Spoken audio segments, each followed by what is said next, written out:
성경에서는 예수님의 부활을 가리키는 아나스타시스라고 하는 명사를 쓰고 있습니다. 예수님이 부활이라고 하는 헬라어가 아나시스타스라고 하는 말인데, 다른 죽은 자들의 살아남에 대해서는 사용을 하지 않았습니다.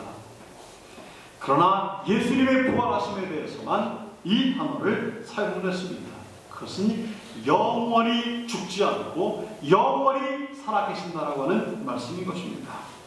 고린도전서 15장 4절의 말씀 가운데 보니까 사흘 만에 다시 살아나사라고 하는 말씀이 있습니다. 여기서 살아나다라고 하는 말은 헬라어로 에게르타이라고 하는 말입니다. 이 말은 우리가 이 헬라어가 참으로 이 변형이 아주 많습니다. 언어가 참 변형이 많고 어려운 말인데, 우리말로 하는 것보다 영어로 이렇게 번역을 하면은 현재 완료 계속 진행형이라고 합니다. 그러니까 한 번 일을 시작해서 계속 쭉 할 뿐만 아니라 앞으로도 계속 될 거라는 것입니다. 예수님이 살아나신 사건이 한 번 살아나는 것이 아니라 살아나셔서 계속 살아계시고 앞으로도 계속 살아계실 것이라는 그러한 말씀인 것입니다. 예수님은 지금도 살아계십니다. 예수님은 다시 사셨고 지금도 살아계시는 우리의 예수님이십니다. 욥기 14장 14절의 말씀 가운데 보니까 이러한 질문을 합니다. 사람이 죽으면 어찌 다시 살리까? 라고 이렇게 질문을 합니다. 부활에 대한 욥의 의문일에 끝없이 인간들에게 제기되는 문제는 다시 살아나는 것입니다. 아니, 어떻게 다시 살 수가 있다는 말입니까? 영국의 시인 테니슨이라고 하는 사람은 그가 죽으려고 지음을 받은 것이 아닌 줄로 생각한다 라고 이렇게 말을 했습니다.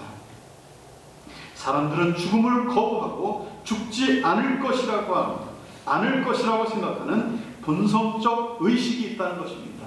그래서 우리가 죽음에 대해서 수많은 죽음들이 우리 앞에 있습니다. 우리가 뉴스를 통해서도 서해에서 배가 이렇게 침몰이 된 사건을 경험을 했습니다. 남의 죽음을 애써서 나와는 상관이 없는 그러한 일이려니 하면서 죽음에 대해서는 회피를 하려고 합니다. 사람들은 어찌하든 생명을 연장시키고 어찌하든 살아보려고 발버둥치는 모습을 볼 수가 있습니다. 옛날에 한 나라의 무제라고 하는 사람은 장생 불사를 위해서 승로반에 찬 이슬을 받아서 마셨다라고 합니다. 진나라의 시황제는 늙지 않고 죽지 않는 불로초를 구하기 위해서 동방 삼신산에 동료 500명을 보냈다라고 합니다. 이러한 어리석음은 요즘도 계속되고 있습니다. 우리가 몸에 좋다라고 하는 것은 무엇이든지 다 먹고서 좀 더 건강하고 좀 더 오래 살 수 있는 그런 것이 없을까라고 하면서 이제 우리는 육신의 건강을 위해서 몸부림을 치고 있습니다. 우리는 이것을 아는 우리가 얼마나 행복합니까?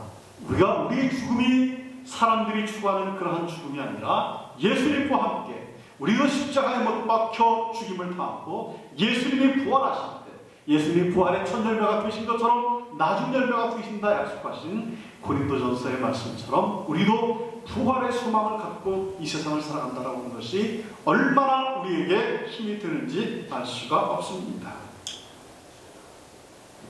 기독교는 생명의 종교입니다. 부활의 종교입니다. 죽음을 두려워하지 않습니다. 왜냐하면 예수님의 부활이 기독교의 생명이 되었기 때문에 그렇습니다. 부활이 없었더라면 기독교는 아마 끝이 났을 것입니다. 수많은 박해와 고난 속에서도 그 끈질기게 기독교가 생명력을 잃지 않았던 것은 죽어도 다시 살 수 있는 이 예수님을 바라보면서 우리도 부활에 대한 소망을 가졌기 때문에 그러한 것이 아닐까 싶습니다. 우리는 부활이 없다면 기독교는 죽은 종교입니다. 우리의 구원은 또한 헛된 것입니다. 우리의 구원을 완성하기 위해서 예수님은 부활하셨습니다.